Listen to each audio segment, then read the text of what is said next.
अस्सलाम वालेकुम नाजरीन। ड्रामा सीरियल खुमार की आने वाली एपिसोड में हम देखेंगे दौलत के खुमार में गुम केकशा बेगम की अब हालत ये हो चुकी है कि वो पहुंच चुकी है उन्हीं के घर जिन लोगों ने उन्हें इस हाल तक पहुंचाया। अब रेहान को जब पता चलेगा कि मेरे माँ बाप के पास रहने के लिए घर नहीं है तो वो मशवरा देंगे कि मेरी सास की तरफ चले जाओ। जब हमना को ये बात पता चलती है कि केकशा बेगम इनके घर रहने आ रही है तो उसका मूड तो वैसे ही खराब हो जाता है। वो हमना को साफ मना कर देती है कि मैं इन लोगों को अपने घर नहीं रख सकती।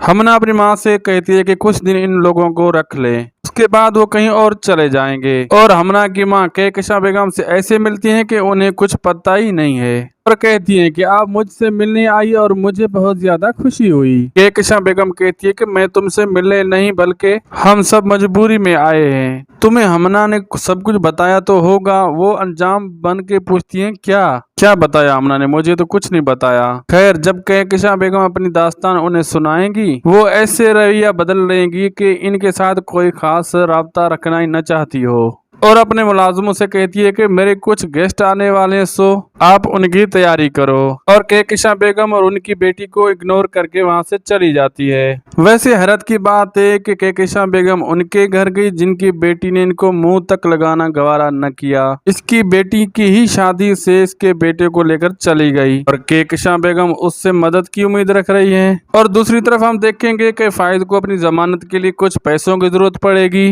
वो अपने मैनेजर के पास जाएगा और कहेगा कि मुझे 2 लाख उधार चाहिए। मैनेजर कहेगा कि कंपनी बंद होने से मेरा खुद ये हाल है कि मैं खुद उधार पे गुजारा कर रहा हूँ। इस तरह फैज पैसों के इंतजाम के लिए बारी बारी दोस्तों के घर जाएगा, लेकिन सब दोस्त उसे मना कर देंगे। फिर आखिर फैज को जाना ही पड़ेगा। फिर हरीम को पता चलेगा कि फैज गिरफ्तार हो गया है। वो बहुत कोशिश करेंगी उसकी मदद करने की। वो अपने भाई से बात करेगी और हरीम का भाई भी यही कहेगा कि उसने हमारे मुश्किल वक्त में हमारा साथ दिया था तो हम भी उसकी मदद जरूर करेंगे। तो वो हरीम से कहेंगे कि मुदस्सिर साहब तुम्हारी मदद कर सकते हैं। और हरीम जाएगी मुदस्सिर के ऑफिस में, उसे सारी बात कहेगी और कहानी बता के कहेगी कि मैं फैज की जमानत कराऊं, मेरे पास इतनी रकम नहीं है, बस मुझे आपकी हेल्प चाहिए। तो मुदस्सिर साहब उसकी तारीफ करेंगे। उन लोगों ने आपके साथ इतना बुरा किया लेकिन फिर भी आप उनके लिए इतना अच्छा सोच रही हैं। अभी वो बात कर ही रहा होगा कि जिलेमा ऑफिस में आ जाएगी और वो बहुत बदतमीजी से बात करेगी। मुदस्सिर को कहेगी कि आपने मेरी तो कभी नहीं तारीफ की। तुम उन मर्दों में हो जो दूसरों की औरतों से खासियत से मुतासिर होते हैं। जिलेमा की ऑफिस में इस तरह कर हरीम की आकर बेइज्जती करने पे मुदस्सिर बहुत ज्यादा शर्मिंदा होगा।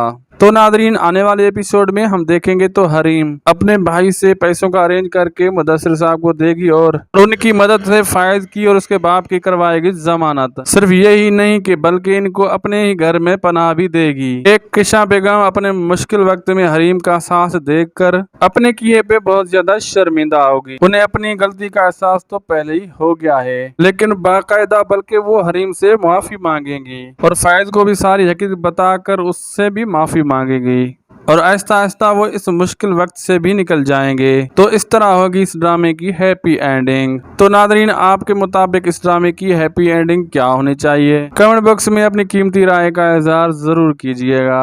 अगर वीडियो अच्छी लगी हो तो वीडियो लाइक और चैनल को जरूर सब्सक्राइब कर दीजिएगा, जैसे कि आने वाली हर वीडियो आप तक बआसानी पहुँच सके। मिलते नेक्स्ट रिव्यू पर, तब तक हमें दीजिए इजाजत। अल्लाह हाफिज।